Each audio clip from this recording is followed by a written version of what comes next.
اور زمین کے فرشتے پہلے آسمان کے فرشتوں کے مقابلے میں 10% ہے، اور پہلے آسمان کے فرشتے دوسرے آسمان کے فرشتوں کے مقابلے میں 10% ہیں۔ اسی طرح 7 آسمان فرشتوں سے بھرا ہوا ہے اور وہ آسمان فرشتوں سے چرچرا رہا ہے، یعنی اب قدم رکھنے کی بھی جگہ آسمانوں پر نہیں ہے، اتنی کثرت کے ساتھ فرشتے ہیں۔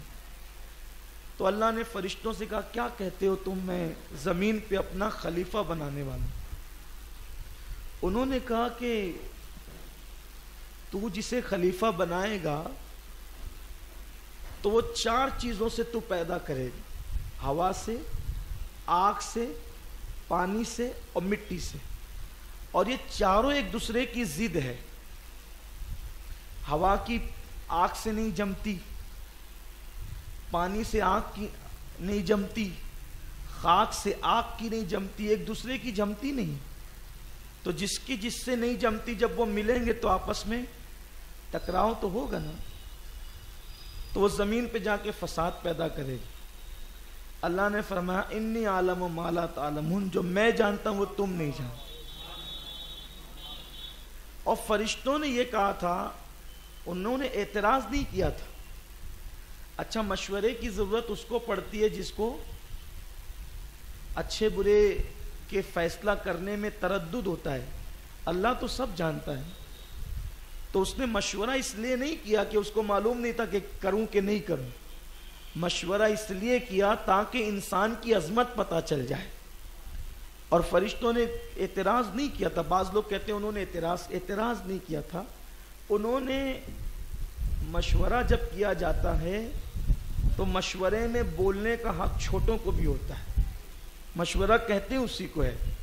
تو انہوں نے کہا تھا کہ ہم تو تیری تسبیح بیان کرتے ہیں، خوب تسبیح پڑھتے ہیں ہم، سبحان اللہ، الحمدللہ، اللہ عبادت کرتے ہیں تیری۔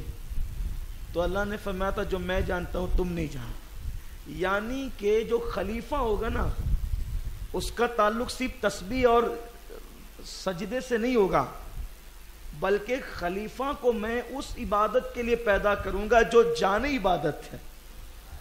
اللہ نے انسان کو کیوں پیدا کیا؟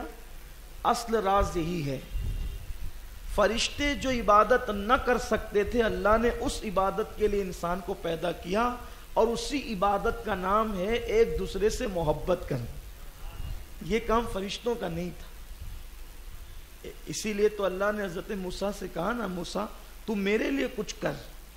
تو عرض کی مولا سب تو تیرے لیے کرتا ہوں، عبادت تیرے لیے، روزے تیرے لیے، نمازیں تیرے لیے، دین کی تبلیغ تیرے لیے۔ ارشاد ہوا یہ سب تم اپنے لیے کرتے ہو، میرے لیے کچھ کر۔ تو کہا تیرے لیے کیا کروں؟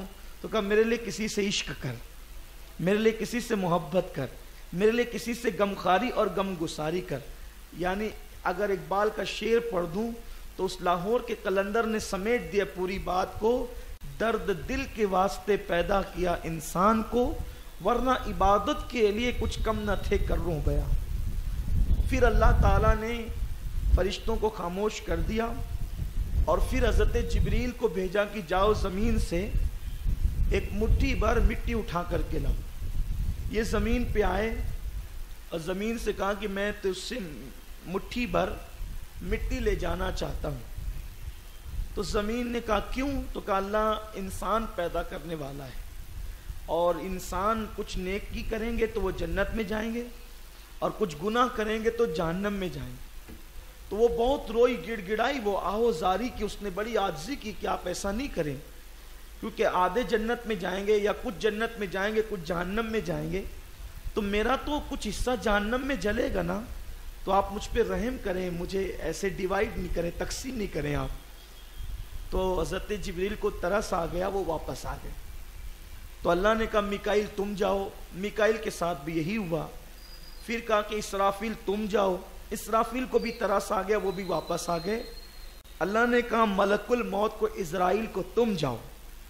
یہ آئے تو ویسی اس نے عاجزی کی، اسرائیل نے کہا میں تیری ایک نہیں سنوں گا، اس لیے کہ میں اپنے اللہ کا فرما بردار ہوں، اور میں تیری نہیں سننے والا، میں تو اپنے اللہ کی فرما برداری کروں گا، اور مٹی اٹھا لی۔ تو اللہ نے کہا کہ روح نکالنے بھی اب تم ہی جان، الگ کرنے گئے تھے تو اب مٹی کو ملانے بھی اب اسرائیل جب زمین کی آہو بکا پر ترس نہیں کھایا، اس لیے جبریل کسی کے رونے رلانے، حضرت اسرائیل کسی کے رونے رلانے پہ ترس نہیں کھاتے، وہ نکال لے آتے ہیں۔ اگر جبریل و میکائیل ہوتے تو وہ تو ترس کھا جاتے، اس کو ترس نہیں آتا جس کو ملک الموت کہتے ہیں، وہ تو اللہ کے حکم پہ عمل کرتا ہے۔ تو وہ مٹی اٹھائی، اور وہ مٹی بھی جو تھی نا وہ 60 قسم کی مٹی تھی، وہ جو مٹھی بھر مٹی تھی اس میں 60 رنگ تھے، 60 قسم کے رنگ تھے، کالا، سفید، سرخ، ایسے 60 قسم کے رنگ۔ اسی لیے دنیا میں 60 قسم کے لوگ پائے جاتے ہیں۔ ایشیا والوں کو دیکھو تو الگ کلر، افریقہ والوں کو دیکھو تو الگ کلر، اسی طریقے سے ہر ایک کے کلر الگ الگ ہے، لیکن وہ ہے 60 قسم پر، یعنی جتنی مٹی کے کلر تھے نا بس اتنے ہی کلر انسانوں کے بھی ہیں۔ کسی کو دیکھو تو ناک کھڑی ہے، کسی کی ناک چھوٹی ہے، کسی کی ناک چپٹی ہے، کسی کی ناک اٹھی ہوئی ہے نا، یہ سب ناک الگ الگ ہے، آنکھیں بھی چھوٹی کسی کی بڑی ہے، یہ ہے۔ لیکن آپ کو ایک بات بتا دوں آپ کی معلومات کے لیے کہ دنیا میں خوبصورتی سب سے زیادہ ایشیا کو اللہ نے عطا فرمائی، اس لیے کہ دنیا کا سب سے خوبصورت انسان ایشیا میں پیدا ہوا، اور اسے مکۃ المکرمہ کہتے ہیں۔ آدم علیہ الصلوۃ و تسلیم کی مٹی وہاں سے اٹھائی گئی، لیکن جان آدم کی پیدائش مکۃ المکرمہ میں ہوئی، وہ ہمارے آقا محمد الرسول اللہ کی ذات۔ وہ کمال حسن حضور ہے کہ گمان نقص جہاں نہیں، یہی پھول خار سے دور ہے، یہی شمع ہے کہ دھواں ہے۔ اگر آپ جائیں گے نا حج کے لیے، اللہ آپ کو دکھائے وہ دن، عمرہ کے لیے جائیں گے، پوری دنیا سے لوگ آتے ہیں، لیکن آپ کو سب سے خوبصورت انسان آپ کو ایشیا والے ہی نظر آئیں گے۔ بہرحال تو 60 قسم کی مٹی لی گئی، پھر اس پر اللہ تبارک و تعالیٰ نے اس کو مکۃ المکرمہ میں کعبے اور جو صفا مروہ ہے اس کے درمیان اس مٹی کو رکھا، اور اس مٹی کو رکھنے کے بعد اللہ نے اس پہ 40 دن تک بارش برسائی۔ ان 40 دن تک کے غموں کی بارش ہوتی رہی اور ایک دن خوشی کی بارش ہوئی، اس لیے انسان غمگین زیادہ رہتا ہے اور خوش کم رہتا ہے۔ اس کو غم زیادہ آتے ہیں کیونکہ انسان پر بارش جو برسی ہے 39 دن تک 39 ڈیز جو ہے وہ اس پر برسات ہوئی ہے غموں کی، اور ایک دن خوشی کی برسات ہوئی۔ اب اس مٹی کو خوب پتلا کیا گیا، ظاہر سی بات ہے برسات ہوئی ہوگی مٹھی بھر مٹی پر، اس کا حال کیا ہوا ہوگا۔ پھر اللہ تعالیٰ نے اس پہ ہوائیں چلائی تو وہ گارا بن گئی اور اس میں سے بو آنے لگی، یعنی کھنکتی ہوئی مٹی۔ پھر فرشتے اس کو جنت میں اٹھا کر کے لائے۔ یہ سب کام اللہ فرشتوں سے کروا رہا ہے، اسی لیے کہ ذرا دیکھیں کہ یہ مٹی والا آدمی کچھ نہیں ہے، جو اصل ہے نا وہ کیا ہے وہ آگے چل کے آپ کو پتا چلے۔ پھر فرشتے اس کو لائے اور اللہ نے اپنے دست قدرت سے اپنے ہاتھوں سے آدم علیہ السلام کا پورا جسم بنایا۔ تو جب آدم علیہ السلام کا مجسمہ بن کر تیار ہو گیا، وہ بہت خوبصورت بنایا تھا اللہ نے۔ آدم بڑے خوبصورت تھے اور بڑے اونچے قد کے تھے، 90 فٹ ان کا قد تھا آدم علیہ السلام کا، 90 فٹ کا قد تھا، اور چوڑے جو تھے تقریباً 40 فٹ چوڑے تھے اور 90 فٹ لمبے تھے۔ آپ اندازہ کر سکتے ہیں، دیکھیں تو انسان کی ٹوپی گر جائے۔ 90 فٹ کس کو کہتے ہیں؟ 6 فٹ کا انسان جو ہوتا ہے ہم اس کو کہتے ہیں کہ یہ لمبا ہے، 6 فٹ کا انسان، 6.5 فٹ کا انسان اس کو لمبا کہتے ہیں۔ اب سوچئے 90 فٹ کس کو کہتے ہیں، اور 40 فٹ چوڑے 90 فٹ لمبے۔ اللہ نے اپنے دست قدرت سے بنایا تو فرشتے ان کو دیکھنے آتے تھے۔ اس وقت تو فرشتوں کا ایک استاد تھا، اس کا نام عزازیل تھا۔ عزازیل، بعض لوگ کہتے ہیں کہ وہ جنات میں سے تھا، اور علامہ سید محمود آلوسی رحمۃ اللہ علیہ لکھتے ہیں کہ وہ فرشتوں میں سے ہی تھا۔ مفسرین کے الگ الگ اقوال ہوتے ہیں، الگ الگ تحقیق ہوتی ہے، اور میں بارہا کہتا رہتا ہوں کہ میں سارے اقوال پیش کر دیتا ہوں تاکہ آپ کی معلومات میں رہے۔ کچھ کم علم لوگ کہتے ہیں کہ یہ کہہ دیا یہ کہہ دیا، تو تحقیق کے دروازے کھلے ہوئے، بہت دور تک ہوتی ہے تحقیق، اور جتنا پڑھتے جاؤ گے میں تو حیران رہتا ہوں۔ ہر سال کتابیں کھولتا ہوں تو ہر آیت کے نئے معنی نئے مفہوم نکلتے ہیں، پھر اس میں تلاش کرتے ہیں تو ایسا لگتا ہے 14 سال پہلے 12 سال پہلے جو تفسیر کی تھی تو اس وقت ہم بہت کم علم تھے، ابھی پھر کوئی نیا علم آ گیا، اور علم کا دروازہ کھلتا ہی چلا جاتا ہے، اگر انسان پہ کرم ہو تو کھلتا ہی چلا جاتا ہے۔ تو بعض لوگ کہتے ہیں کہ وہ جنوں میں سے تھا کیونکہ اس کو آنکھ سے اللہ نے پیدا کیا، لیکن سید محمود آلوسی بہت بڑے مفسر گزرے ہیں، بغداد شریف کے میں ان کے مزار پہ بھی گیا ہوں، بہت بڑے عالم ہیں، بہت بڑے مفسر قرآن ہے، اور آپ کی حیثیت جو ہے وہ ایک اتھارٹی کی حیثیت ہے، یعنی کہ آپ ایک دلیل مانے جاتے ہیں، حجت مانے جاتے ہیں آپ علم کی دنیا میں۔ اور فرماتے ہیں وہ فرشتوں میں سے تھا، اور فرشتوں کا استاد تھا، وہ بہت علم تھا اس کے پاس، فرشتے اس سے علم سیکھتے تھے، اور وہ بہت عبادت گزار بھی تھا۔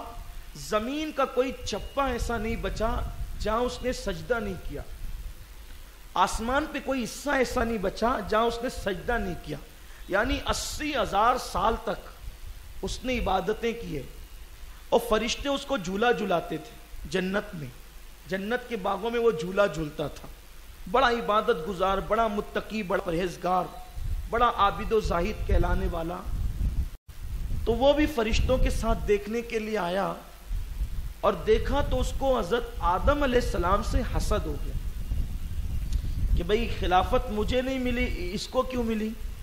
تو اس نے، فرشتے بھی حیران رہتے تھے، تو اس نے چونکہ تھے سب شاگرد، تو اس نے فرشتوں سے کہا اس میں کچھ نہیں ہے، یہ مٹی کا جو بنا ہے نا یہ پتلا، اس میں کچھ نہیں ہے، اس کے جسم میں جگہ جگہ سوراخ ہے، اگر یہ زیادہ کھانا کھائے تو یہ چلنے کے قابل نہیں رہے گا۔ صحیح کہا تھا اس نے، بات صحیح کہی تھی لیکن حسد میں کہی،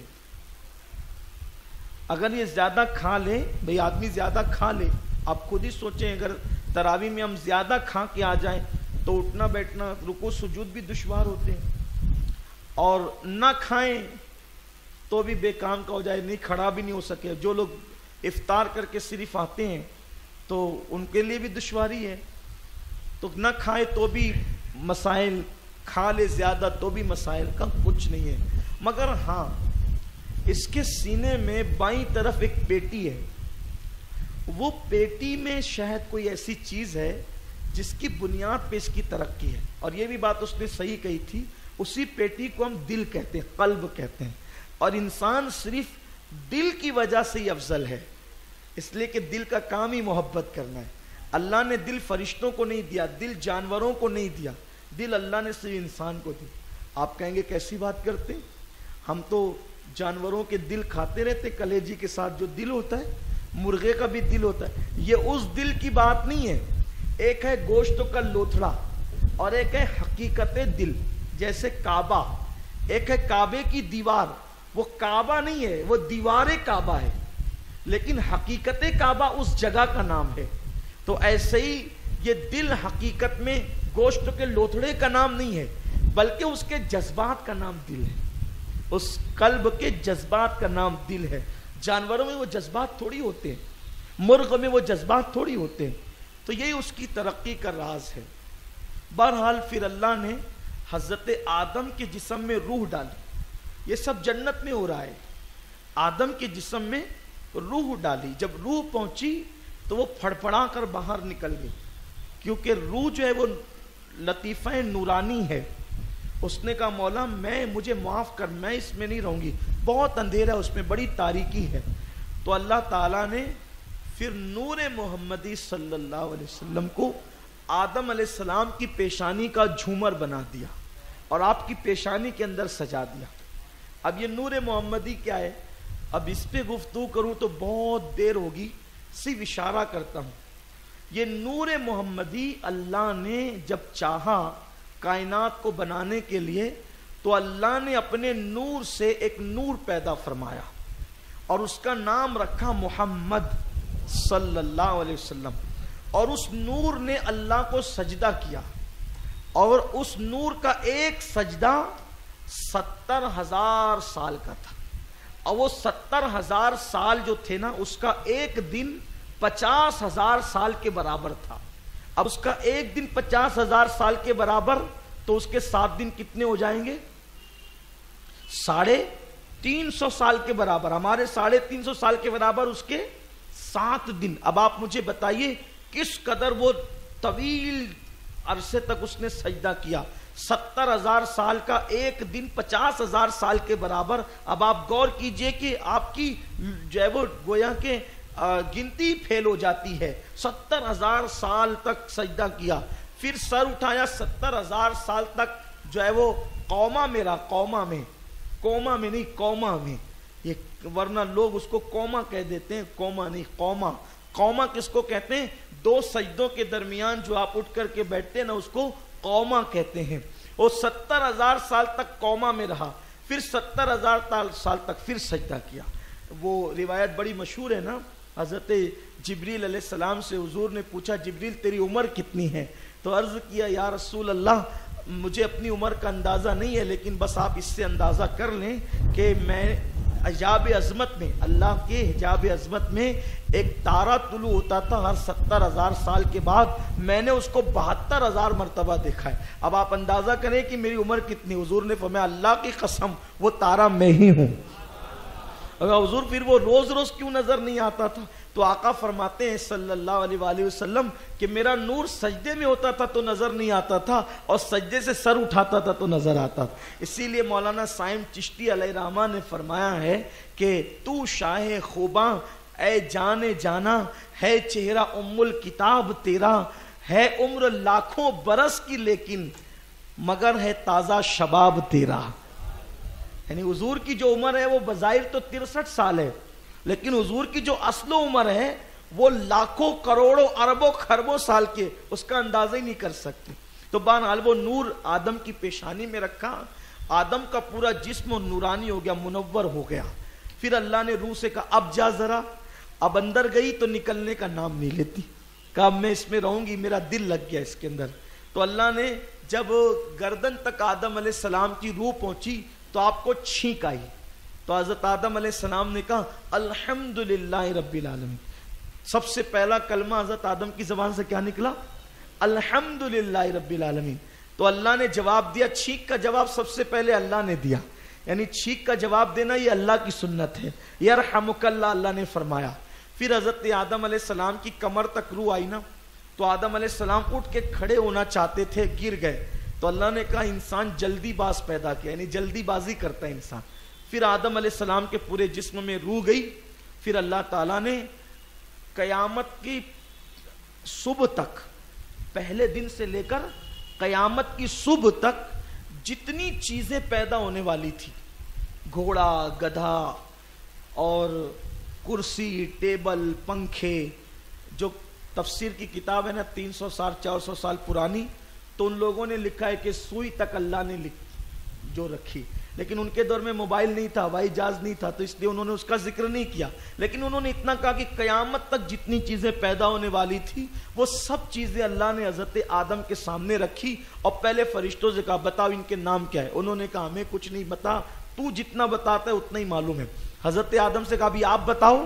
تو آدم علیہ السلام نے سب کے نام بھی بتائے, ان کے کام بھی بتائے, اور صرف چیزوں کے نہیں, قیامت تک جتنے انسان تھے نا ان سب کے نام بھی بتا دیے. یہ اس کا نام یہ ہے, اس کا نام یہ. تو آدم علیہ السلام نے جس کا جو نام بتایا, دنیا میں آنے کے بعد, پیدا ہونے کے بعد اس کا وہی نام رکھا جائے گا. اب ایک بات آپ کو بتاؤں, آپ سوچیں گے یہ کیسے ہو سکتا ہے کہ آدم علیہ السلام نے سب کے نام بتایا. وہ قرآن کہہ رہا ہے نا کہ آدم نے سب کے نام بتائے, تو آپ کا نام بھی بتایا. اور یہ کوئی مشکل بات نہیں ہے. ایک باپ کے 12 بچے ہوتے ہیں نا تو اس کو 12 کے نام یاد ہوتے ہیں, 20 ہوتے ہیں تو 20 کے نام یاد ہوتے ہیں. کوئی باپ ایسا ہوگا جس کو بیٹوں کے نام یاد نہ ہو؟ تو ہم تو آدم کی اولاد ہیں, تو ہمارے باپ کو اللہ نے ہمارے نام بتا دیے. تو پہلے آدم نے نام پکارے تھے ہمارے, تب ہمارے ماں باپ نے بعد میں نام رکھا. عبداللہ, عبد الرحمن, علاں فلاں, یہ سارے نام تو پہلے ہمارے ابا بول چکے ہمارے لیے. تو دنیا میں آ کے وہی نام آپ کے رکھے گئے جو آدم علیہ السلام نے کہے تھے. اب آپ مجھے بتائیے جب آدم علیہ السلام کے علم کا یہ عالم ہے تو مصطفیٰ جان رحمت کے علم کا عالم کیا ہوگا. اور فرشتے یہ دیکھ کر دنگ رہ گئے, حیران رہ گئے, اور اللہ نے فرمایا سب سجدہ کرو. اور سب نے آدم علیہ السلام کو سجدہ کیا. سب سے پہلے سجدہ حضرت جبریل علیہ السلام نے کیا. اسی لیے اللہ نے جبریل علیہ السلام کو سب فرشتوں کا سردار بنا دیا. اور جب سب نے سجدہ کیا تو یہ اکڑ گیا, جس کو عزازیل کہتے تھے, فرشتوں کا استاد تھا, یہ اکڑ گیا اور کہا میں تو آگ سے بنا ہوں اور یہ تو خاک سے بنا ہے, اور میں کیا اس کے سامنے سجدہ کروں گا. تو اس نے منہ پھیر کے, وہ پیٹ پھیر کے کھڑا ہو گیا. اور اس کا مطلب یہ ہے کہ نبی کی سب سے پہلے توہین کس نے کی؟ شیطان نے. تو جو نبی کی توہین کرے وہ انسان کی اولاد میں سے نہیں ہوتا. جو انسان سے جو پیدا ہوگا نا, جو انسان کی اولاد ہوگا, آدم کی اولاد ہوگا, وہ کبھی نبی کا گستاخ نہیں ہوگا. جو پیدا ہوتے وقت جو شیطانی خلل آ جاتا ہے نا, شیطان بیچ میں جو گھس جاتا ہے, تو جو لوگ شیطان سے پیدا ہوتے ہیں وہی نبی کی توہین اور بے ادبی کرتے ہیں. یہ بات خاص آپ خیال رکھیں, اس لیے کہ جب بندہ اپنی بیوی کے قریب جاتا ہے تو شیطان بھی قریب آتا ہے. اگر اس وقت اللہ کسی پر رحم نہ فرمائے تو جو ہے وہ شیطان بیچ میں مداخلت کر دیتا ہے. اسی لیے حکم ہے کہ جب اپنی عورتوں کے قریب جاؤ تو اللہ کی پناہ مانگتے جاؤ شیطان سے, اعوذ باللہ من الشیطان الرجیم پڑھتے ہوئے جاؤ, تو اللہ تعالیٰ اس سے محفوظ رکھے گا. تو اس لیے جو نبی کے بے ادب گستاخ ہیں وہ انسان کے نسب سے ان کے نسب نہیں ملتے, شیطان سے ان کا شجرہ نسب ملتا ہے. اسی لیے وہ منہ پھیر کے کھڑا ہو گیا, اور جب منہ پھیر کے کھڑا ہوا تو فوراً اللہ نے اس کی شکل بگاڑ دی. جو نورانی شکل تھی نا اس کی, وہ فوراً بگڑ گئی.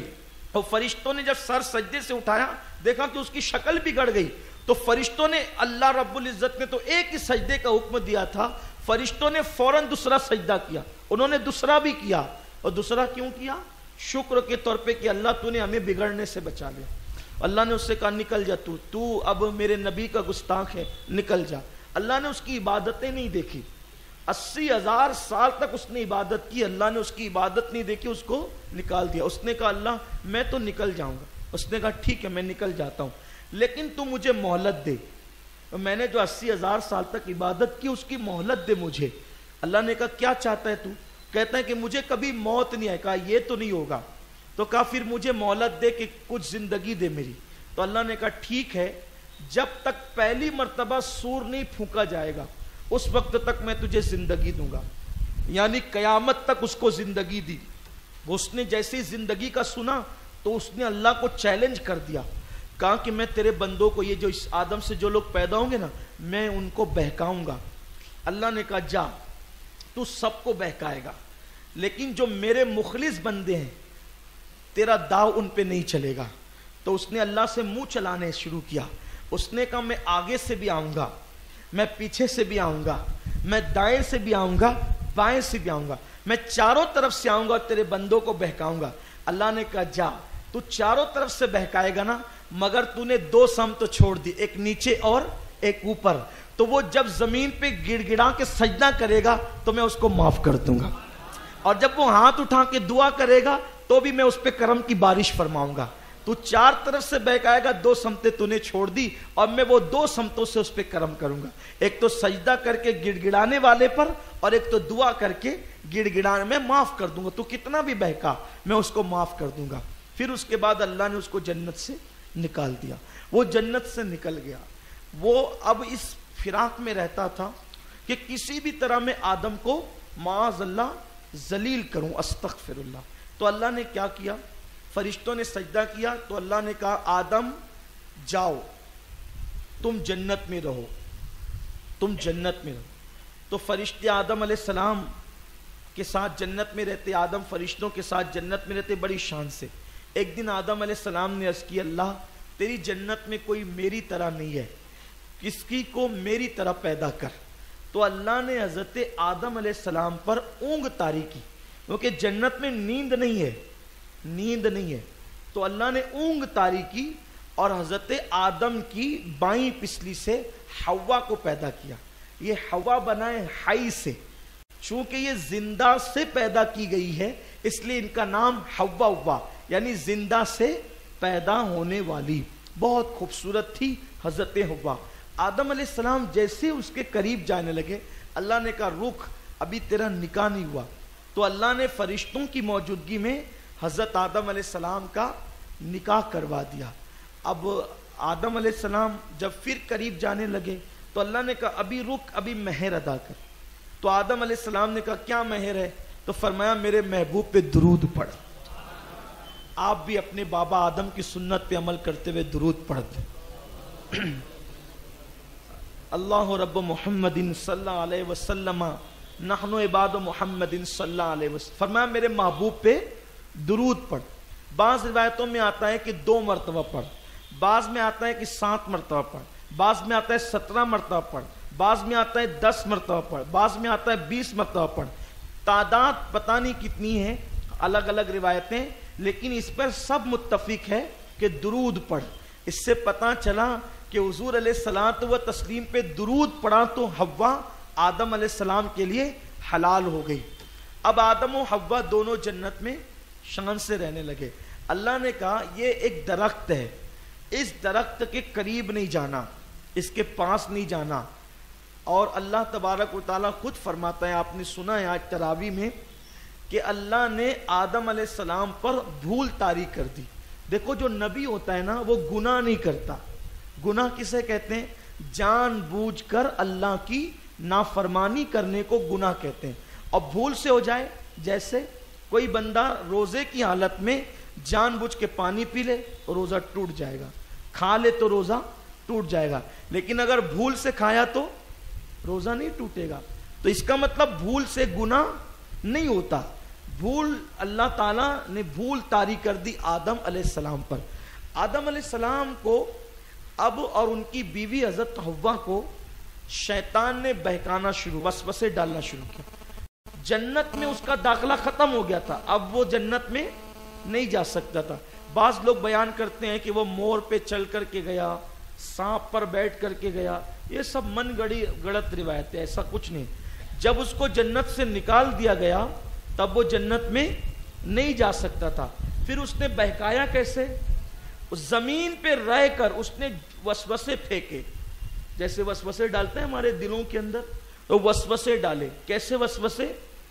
اس نے یہ بتایا کہ اگر تم لوگ وہ درخت سے گندم نہیں کھاؤ گے، شجر ممنوع نہیں کھاؤ گے تو اللہ تمہیں موت دے گا۔ اور کیسے موت دے گا؟ بہت تڑپ تڑپ کے مرو گے۔ اس نے زبان باہر نکال لی، آنکھیں بڑی بڑی کر لی، تڑپنے لگا۔ تو حضرت آدم و حوا نے منظر دیکھا تو کہا کہ اگر اس طرح کیا نا کہ تم نے وہ نہیں کھایا تو ایسے مرو گے تڑپ تڑپ کر، اور اگر یہ تم نے گندم کھا لیا، شجر ممنوع کھا لیا، تو پھر یاد رکھنا کہ تمہیں کبھی موت نہیں آئے گی اور تم ہمیشہ جنت میں رہو گے۔ تب ظاہر سی بات ہے انسان تو انسان ہوتا ہے۔ حضرت آدم علیہ السلام پہ بھول ہوئی، اور چونکہ زمین پر تو آنا تھا، کیونکہ اللہ نے پیدائش سے پہلے کہا تھا کہ میں زمین پر اپنا خلیفہ بھیجنے والا ہوں۔ تو بھئی اگر وہ شجر ممنوع نہ کھاتے تو آدم زمین پہ کب آتے؟ تو اللہ بھی بہانے پیدا کرتا ہے نا، اسباب پیدا کرتا ہے۔ تو اللہ تعالیٰ نے ان پہ بھول طاری کر دی اور انہوں نے وہ کھا لیا۔ جیسے ہی کھایا ان لوگوں نے تو جنت کا لباس ان کے جسم سے، وہ جنتی لباس پہنے ہوئے تھے، اتر گیا۔ یہاں ایک خاص بات عرض کر دوں، اگر آدم سے بھول کر لغزش ہوتی ہے، لغزش پیغمبرانہ، تو جنتی لباس اتر جاتا ہے، جنت سے نکال دیے جاتے ہیں۔ ہم تم جیسے گناہ کریں گے تو اپنا انجام کیا ہوگا؟ سوچئے، اسی لیے اللہ کی نافرمانی کرنے سے پرہیز کرنا چاہیے۔ گناہ کرنے سے ترقی رک جاتی ہے، گناہ کرنے سے ترقی چھین لی جاتی ہے۔ تو جنت کا لباس اتر گیا، اب دونوں ہو گئے بغیر لباس کے، تو ایک دوسرے سے شرم کرتے تھے۔ اللہ نے کہا کہ تم نے بھول کی، اس لیے اب تم زمین پہ جاؤ۔ تو حضرت حوا کو جدہ میں اتارا۔ یہ جو شہر بنا نا جدہ شریف، وہ جدہ کا نام جدہ اسی لیے پڑا، الجدتوں کا معنی ہوتا ہے دادی کے، کیونکہ وہاں حضرت حوا اتری تھی۔ اور سراندیپ پر یعنی سری لنکا جو ہندوستان تھا پہلے، اس وقت وہ سری لنکا نہیں تھا، وہ ہندوستان ہی تھا۔ تو وہاں اللہ نے آدم علیہ السلام کو اتارا۔ ابھی بھی جس پہاڑی پر آدم علیہ السلام کو اتارا گیا تھا اس پہاڑی پر ابھی بھی آدم علیہ السلام کے قدم کا نشان موجود ہے، ابھی بھی آپ کے قدم کا نشان موجود ہے۔ تو آپ اترے اور اترنے کے بعد بہت روتے تھے، بہت وحشت ہوتی تھی آپ کو۔ آدم علیہ السلام تقریباً 200 سال اور ایک روایت کے مطابق 300 سال تک روتے رہے۔ اندھیرا تھا، تاریکی تھی، دل نہیں لگتا تھا، کیونکہ جنت میں نور تھا، روشنی تھی۔ اب آدم علیہ السلام پریشان ہیں، 300 سال ہو گئے روتے روتے، یا 200 سال ہو گئے۔ آپ کے آنسو بہنے سے پانی کے چشمے جاری ہو گئے۔ پرندے اس میں چونچ ڈالتے اور کہتے کیا مزیدار پانی ہے۔ تو آدم علیہ السلام کہتے یہ ایک ندامت کے آنسو ہے جس کی لذت تم محسوس کر رہے ہو۔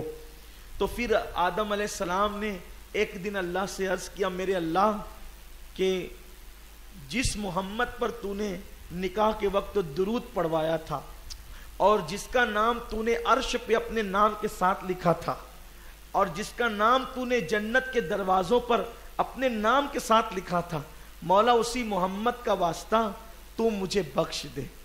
تو اللہ کی رحمت نے مسکرا کر کے کہا، آدم تو نے کیسے جانا یہ نام؟ تو عرض کی، مولا میں نے عرش پہ دیکھا تھا، جنت میں دیکھا تھا، حوروں کی پیشانیوں پہ دیکھا تھا، میں سمجھ گیا یہ تیرا محبوب ہے۔ ارشاد ہوا، ارے تو نے اپنے لیے مغفرت مانگی، آدم اگر تو اس کا نام لے کر اپنی تمام اولاد کے لیے مغفرت مانگتا تو میں سب کو بے حساب جنت عطا کرتا۔ پھر حضرت جبریل علیہ السلام آئے اور آپ نے اذان پڑھی تو اندھیرا دور ہو گیا دنیا سے اور اجالا ہی اجالا ہو گیا۔ تو حضرت آدم علیہ السلام نے شکر کے طور پر 2 رکعت نماز ادا کی، کب؟ اندھیرا دور ہوتے وقت اور اجالا آتے وقت۔ تو اللہ کو آدم کی یہ ادا اتنی پسند آئی کہ اللہ نے اسی کو نماز فجر بنا دیا۔ یہ جو نماز فجر ہے نا، یہ سب سے پہلے حضرت آدم علیہ السلام نے پڑھی ہے۔ تو آدم علیہ السلام نے نماز پڑھی۔ حضرت مولا علی فرماتے ہیں، مولا کائنات، کہ ہندوستان کے پھل اتنے لذیذ کیوں ہوتے ہیں؟ ہندوستان کے پھل اتنے لذیذ کیوں ہوتے ہیں اور ہندوستان کے میوے اتنے خوشبودار کیوں ہوتے ہیں؟ اور فرمایا کہ آدم علیہ السلام جب جنت سے اترے تو اپنے بدن پہ جنت کے پتے باندھ کر اترے تھے۔ تو جیسی زمین پہ آئے تو ہوا چلی تو جنت کے پتے اڑ گئے، اور جس درخت پہ گئے تو اس درخت کے اندر خوشبودار میوے پیدا ہونے لگے۔ آدم علیہ السلام جب جنت سے آئے تھے تو ایک عصا لے کر آئے تھے، 10 فٹ کا عصا۔ وہی عصا حضرت موسیٰ علیہ السلام تک پہنچا، اور آپ 3 اوزار لے کر آئے تھے۔ 3 اوزار، ایک تھی جس کو اردو میں سڑسی کہتے ہیں اور ہم اپنی زبان میں اس کو سانسی کہتے ہیں۔ یہ جنت سے آئی ہے سانسی۔ آدم علیہ السلام اس کو جنت سے لے کر کے آئے تھے۔ 3 اوزار تھے، کیونکہ آپ کو دنیا میں آ کر جنت میں تو ایسے ہی ملتے تھے نا، کھانے پینے فرشتے لا کر پیش کرتے تھے، لیکن آدم علیہ السلام کو پتا تھا کہ دنیا میں جائیں گے تو اب خود ہی کما کر کھانا ہے، تو آپ سانسی لائے۔ سانسی سمجھ گئے نا؟ سانسی لائے تھے اور ہتھوڑا لائے تھے، ہتھوڑا، اور ایک اوزار اور لائے تھے جس کو آپ کڑہاڑا کہہ سکتے ہیں۔ یہ 3 اوزار آپ دنیا میں لے کر آئے تھے جنت سے۔ تو آپ کی توبہ جب قبول ہو گئی تو آدم علیہ السلام کو ابھی 300 سال تک کے اپنی بیوی کی یاد ہی نہیں آئی، اللہ ہی اللہ روتے ہی رہے، اور توبہ قبول ہو گئی، اللہ تعالیٰ نے دعا سن لی تو بیوی کی یاد آئی۔ تو آدم علیہ السلام بیوی سے ملنے چلے، بیوی سے ملنے چلے تو آدم علیہ السلام 7 قدم کے اندر مکہ مکرمہ پہنچے۔ آدم علیہ السلام کا ایک قدم سوچو کتنا لمبے فاصلے پر ہوگا کہ آپ 7 قدم میں ہندوستان سے مکہ مکرمہ پہنچے۔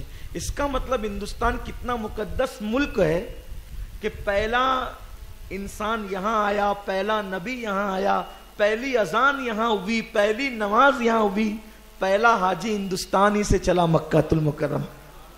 تو آدم اور حوا کی ملاقات ہوئی میدان عرفات میں، العرفہ، کہتے ہیں پہچاننے کو. اور دونوں میاں بیوی, ہماری امی اور ہمارے ابا, حوا اور آدم وہاں ملے, دونوں وہاں ملاقات ہوئی دونوں کی, اور دونوں وہاں پر ملے. اللہ تعالیٰ کی بارگاہ میں بہت خوشی کا اظہار کیا. وہ تاریخ تھی ذی الحجہ کی 9 تاریخ.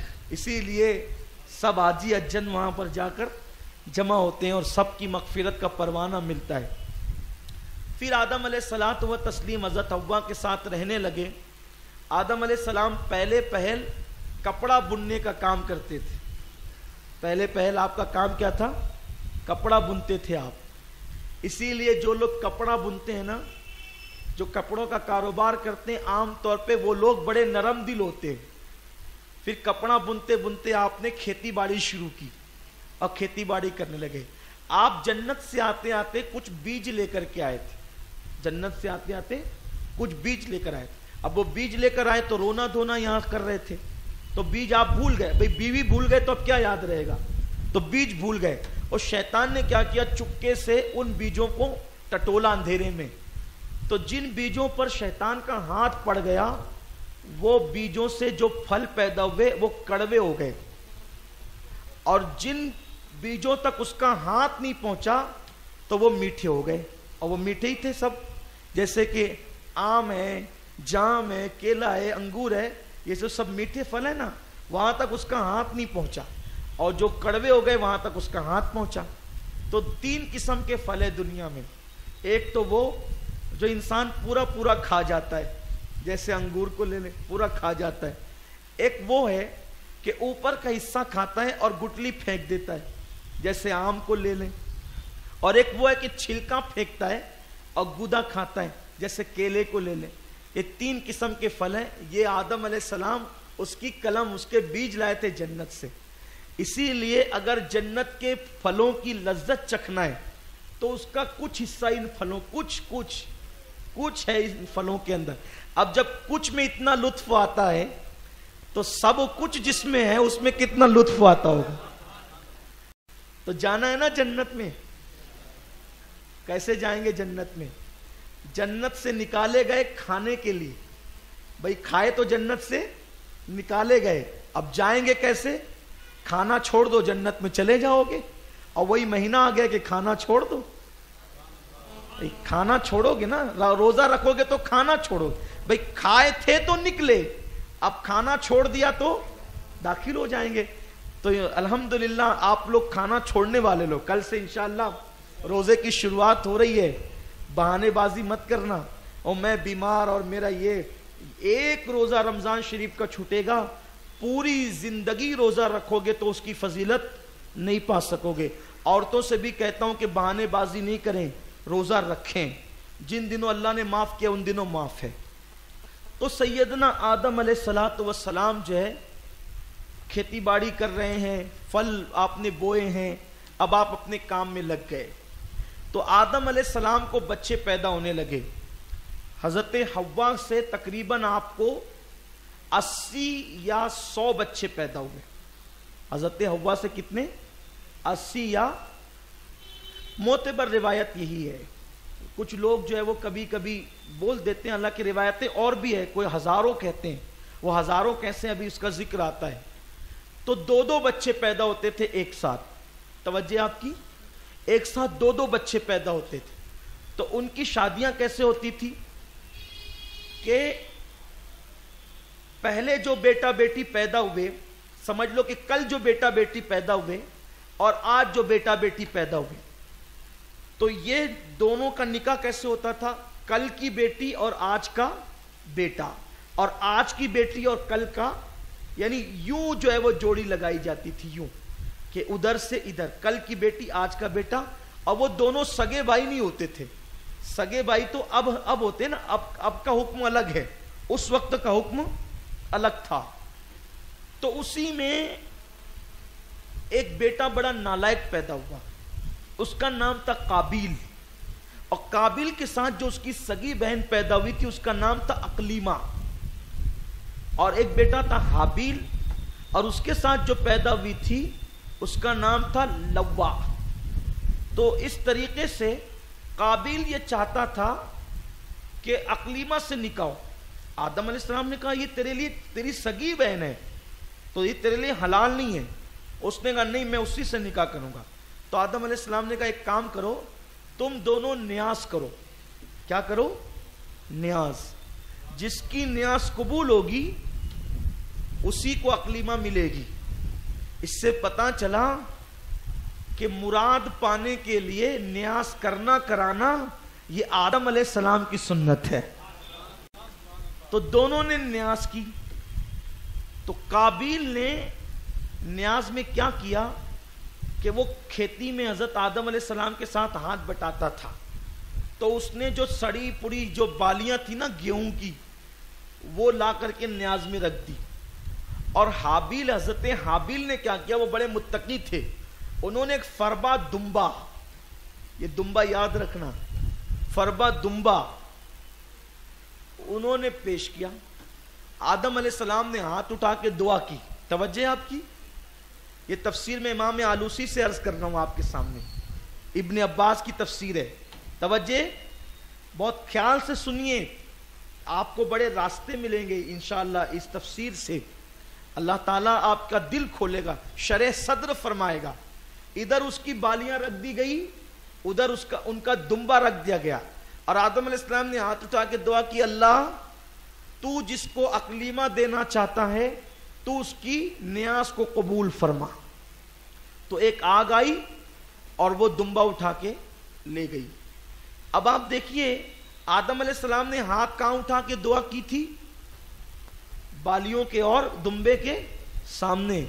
تب بتائیے کہ چیزوں کو سامنے رکھ کر فاتحہ پڑھنا, لوگ کہتے ہیں کس حدیث سے ثابت ہے؟ ارے پہلا آدمی فاتحہ پڑھ رہا ہے, دنیا کا پہلا انسان ہاتھ اٹھا کے دعا کر رہا ہے کہ اللہ اس نیاز کو قبول فرما, اگر جس کو تو اقلیمہ دینا چاہتے. تو یہ جل بھن گیا کیونکہ اس کی قبول نہیں ہوئی. اس سے پتہ چلا کہ نظر و نیاز میں, قربانیوں میں جو چیز دیا کرو وہ سڑی پڑی گلی سڑی مت دیا کرو, بلکہ اچھی کوالٹی کی پیش کیا کرو.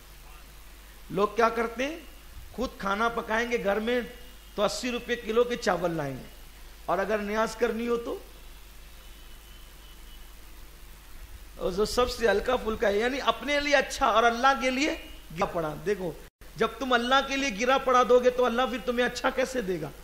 اگر اچھا لینا ہے تو اچھا دیا کرو, اچھا دو گے تو اچھا ملے گا. دل کھول کے اللہ کی راہ میں دیا کرو. تو اس کو غصہ آ گیا. تو حضرت آدم علیہ السلام حج کو گئے ہوئے تھے. آدم علیہ السلام نے ہر سال حج کیا. آدم علیہ السلام نے, اللہ نے 1000 سال کی عمر آپ کو عطا فرمائی کم و بیش. آپ نے ہر سال حج کے لیے آپ گئے ہوئے تھے. تو اس نے آدم علیہ السلام کی غیر موجودگی کا فائدہ اٹھایا اور اس نے حضرت حابیل کو قتل کر دیا. اب قتل کر دیا تو سوچا اب کیا کروں, تو اس کا چہرہ سیاہ ہو گیا, کالا ہو گیا, اور تھیلے میں ڈال کر کے لے کے پھرتا رہا, تلاش کرتا رہا کہ کیا کروں کیا کروں کیا کروں. اللہ تعالیٰ نے 2 کووں کو بھیجا, اس کا ذکر قرآن میں ہے. 2 کوے آئے, دونوں نے آپس میں ایک دوسرے کو چوچ مارا کر کے لڑائی کی. ایک کوا مر گیا تو کوے نے اپنی چونچ اور اپنے پنجوں سے قبر کھودی اور اس میں دوسرے کوے کو ڈال کے مٹی ڈال دی. تو قابیل نے کہا کہ میں تو کوے سے بھی غیر گزرا کہ اپنے بھائی کو قتل کرنے کے بعد میں نے یہ کیا کیا, میں تو دفن بھی نہیں کر سکا. پھر اس نے قبر کھودی اور قبر کھودنے کے بعد اپنے بھائی کو دفن کیا. حضرت آدم علیہ السلام جب حج سے واپس آئے اور فرمایا کہ حابیل کہاں ہے؟ وہ کہا مجھے کیا پتا, آپ نے مجھے ذمہ دار بنایا تھا کیا حابیل کو سنبھالنے کا. تو آپ نے فرمایا کہ تیرا منہ کالا ہو گیا ہے, اس وقت تک آئینہ ایجاد نہیں ہوا تھا, تیرا منہ کالا ہو گیا ہے, تو نے میرے بیٹے حابیل کو قتل کیا. اور جب حابیل کو قتل کیا قابیل نے تو وہ پاگل ہو گیا اور پاگلوں کی طرح ادھر ادھر بھٹکتا رہا اور اسی حالت میں اس کو موت واقع ہوئی. کہتے ہیں کہ اب دنیا میں کبھی بھی ناحق قتل ہوگا کبھی بھی تو اس کا عذاب قتل کرنے والے کو بعد میں ملے گا, پہلے قابیل کو ملے گا, کیونکہ قتل کی بنیاد اس نے رکھی. دنیا میں سب سے پہلے قتل اس نے کیا. یعنی جو بندہ جس برائی کی بنیاد رکھے گا جب تک وہ برائی دنیا کے اندر موجود رہے گی اس کا عذاب اس کو ملتا رہے گا. جیسے کسی نے گھر میں ٹی وی لا کے رکھ دی, تب جب تک لوگ سیریل اور فلم دیکھتے رہیں گے وہ دیکھنے والوں کو عذاب تو ملے گا بعد میں، لیکن پہلے اس کو ملے گا جس نے لا کے رکھی. جس نے گانے کی سی ڈی لائی تو سننے والوں کو عذاب تو ملے گا، لیکن ان کے گناہ میں کوئی کمی نہیں ہوگی، لانے والے کو ملے گا. اس کا خاص خیال رکھیں، کوئی برائی کی بنیاد آپ نہ رکھا کریں. بہرحال پھر آدم علیہ الصلوۃ والتسلیم کی زندگی اسی طرح گزرتی رہی، اور سیدنا آدم علیہ السلام کی زندگی میں تقریباً 1,00,000 پوتے پوتیاں ہو گئے. 1,00,000 پوتے پوتیاں ہو گئے. حضرت آدم علیہ السلام شان سے زندگی گزارنے لگے. ایک دن حضرت آدم علیہ السلام نے اپنے بیٹوں کو کہا، میرے بیٹو بہت دن ہو گئے جنت سے نکلے ہوئے، 1000 سال ہو گئے تھے نا کم و بیش، بہت دن ہو گئے جنت سے نکلے ہوئے، مجھے جنت کے میوے کھانے کی یاد آ رہی ہے. میں چاہتا ہوں کہ میں جنت کے میوے کھاؤں، جنت کے پھل کھاؤں. تو بچوں نے کہا، پوتا پوتیوں نے کہا کہ بابا کیسے ہوگا، جنت کے پھل ہم آپ کو لا کے کہاں سے دیں گے؟ تو فرمایا کہ تم مکہ شریف جاؤ. مکہ شریف جب تم جاؤ گے تو وہاں تمہیں فرشتے ملیں گے، تو کوئی نہ کوئی سبیل پیدا ہو جائے گی. تو جب ان کے کچھ پوتے پوتے مل کر کے جو ہے وہ پوتے پوتیاں مل کر، بیٹے مل کر سب لوگ گئے وہاں مکہ شریف، تو وہاں حضرت جبریل اور میکائیل علیہ السلام سے ملاقات ہوئی. تو انہوں نے پوچھا کہ آدم علیہ السلام کا کیا حال ہے؟ تو انہوں نے عرض کیا کہ وہ تو جنت کے میوے مانگتے ہیں آج کل.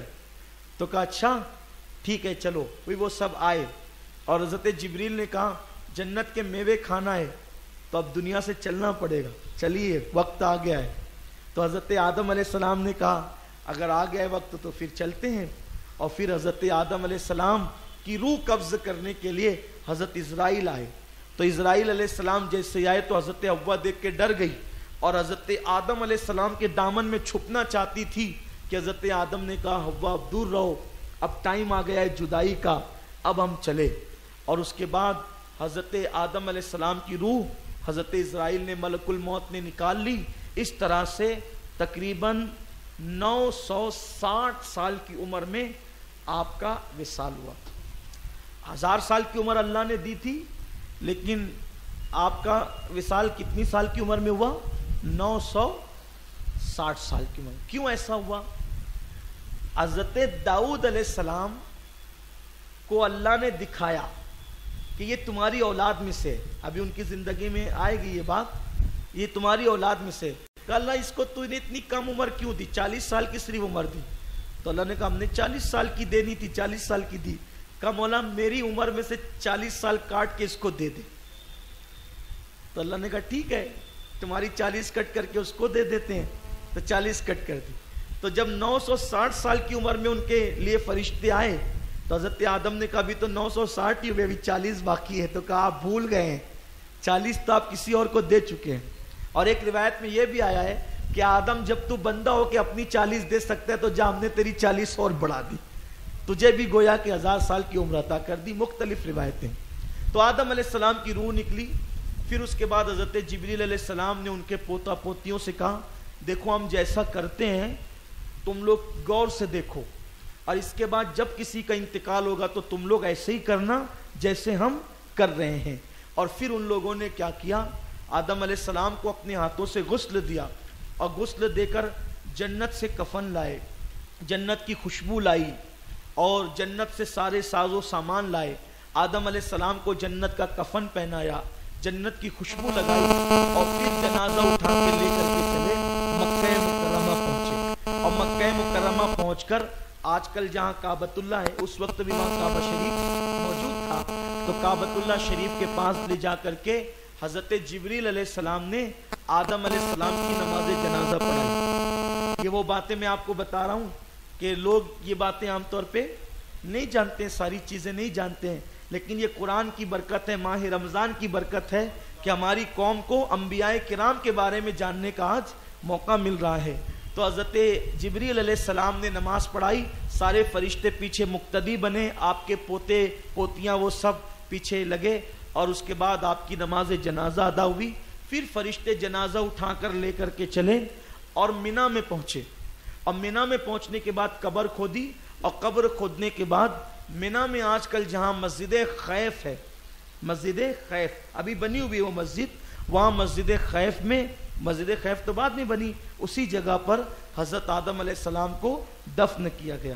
یہ ایک روایت ہے. اور دوسری روایت یہ ہے کہ آدم علیہ السلام کو کعبہ اور صفا مروہ کے درمیان دفن کیا گیا.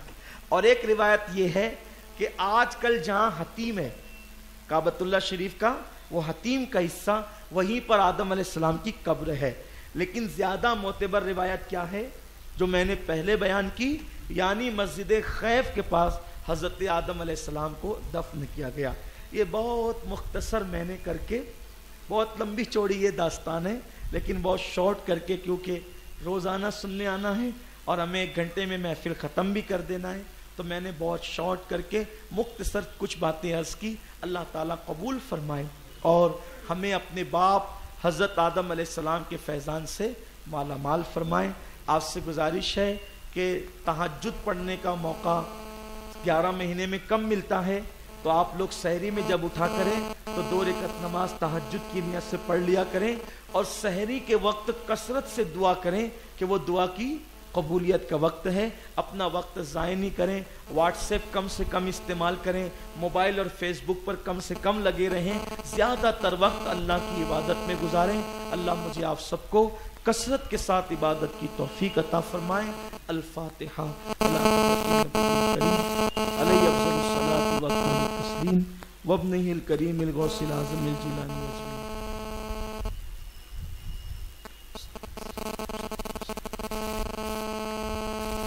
ان اللہ وملائکتہ یصلون علی النبی یا ایھا الذین آمنوا صلوا علیہ وسلموا تسلیما.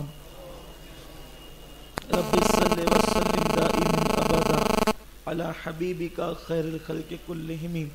صلاۃ و سلام علیک یا جد الحسن والحسین وافوض امری